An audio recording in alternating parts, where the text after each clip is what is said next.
നമ്മെ കാക്കാനൊരു ദൈവമുണ്ട്, നമ്മെ കരുതാനൊരു യേശുവുണ്ട്, നമ്മെ പരിപാലിക്കാൻ ഒരു നിത്യനായ ദൈവമുണ്ട്. ആ ദൈവവുമായി നാം വ്യക്തിപരമായ ബന്ധം സ്ഥാപിക്കണം.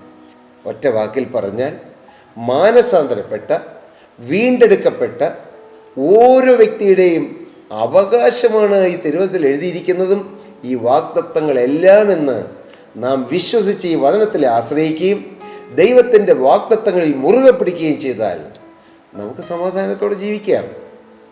സഹോദര, നീ എത്ര നാളായി ഇങ്ങനെ ടെൻഷൻ അടിച്ച് കഴിയുന്നു? പ്രിയ മകളെ, നീ എത്ര കാലമായി ആകുലപ്പെട്ട് കഴിയുന്നു, സങ്കടപ്പെട്ട് കഴിയുന്നു, നിരാശയിൽ കഴിയുന്നു? മരിച്ചാൽ മതിയെന്നോർത്ത് പ്രയാസത്തിലും ക്ഷീണത്തിലും നിരാശയിലും തളർച്ചയിലുമല്ലേ ഇന്ന് അനേകർ കഴിയുന്നത്? ഒരാവശ്യവുമില്ല, പക്ഷേ വഴി ഏതെന്നറിയുന്നില്ല. പട്ടണത്തിലേക്ക് പോകുന്ന വഴിയറിയാത്ത മൂഢന്മാർ തങ്ങളുടെ പ്രയത്നത്തിൽ നിഷ്ഫലരായിത്തീരുന്നു എന്ന ദൈവത്തിൻ്റെ വചനമുണ്ട്. ഏതിലെയാണ് പോകേണ്ടത്? ഏത് വഴിയിലൂടെ പോയ സമാധാനം കിട്ടും? ഏത് വഴിയിലൂടെ ജീവിച്ചാൽ സന്തോഷം കിട്ടും?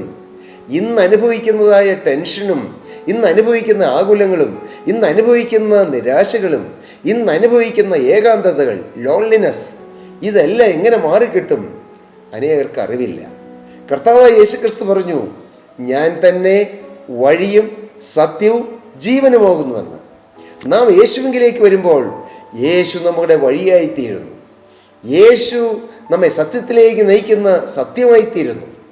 യേശു നമുക്ക് ജീവൻ തരുന്ന ജീവൻ്റെ ദാതാവായിത്തീരുന്നു. അങ്ങനെ വഴിയും സത്യവും ജീവനുമായ യേശു നയിക്കുന്ന, യേശു കരം പിടിച്ച് നടത്തുന്ന ആ ഭാഗ്യ അനുഭവത്തിലേക്ക് നാം വന്നാൽ നമ്മുടെ ജീവിതം ധന്യമാകും. പിന്നെ ടെൻഷൻ അടിക്കേണ്ട ആവശ്യമില്ല പ്രിയരെ. ഏതെല്ലാം പ്രതിസന്ധികൾ ജീവിതത്തിൽ തെരുത്തുയർന്നു വന്നാലും എനിക്ക് യേശുവുണ്ട്, എൻ്റെ കാര്യം നോക്കാൻ എനിക്കൊരു അപ്പനുണ്ട്. ഞാൻ ഏത് പ്രതിസന്ധികളിലൂടെ പോയാലും എന്നെ സഹായിക്കാൻ സ്വർഗത്തിലെ അപ്പൻ എനിക്കുണ്ട്. ആ ഉറപ്പ് നിങ്ങൾ പ്രാപിക്കണം.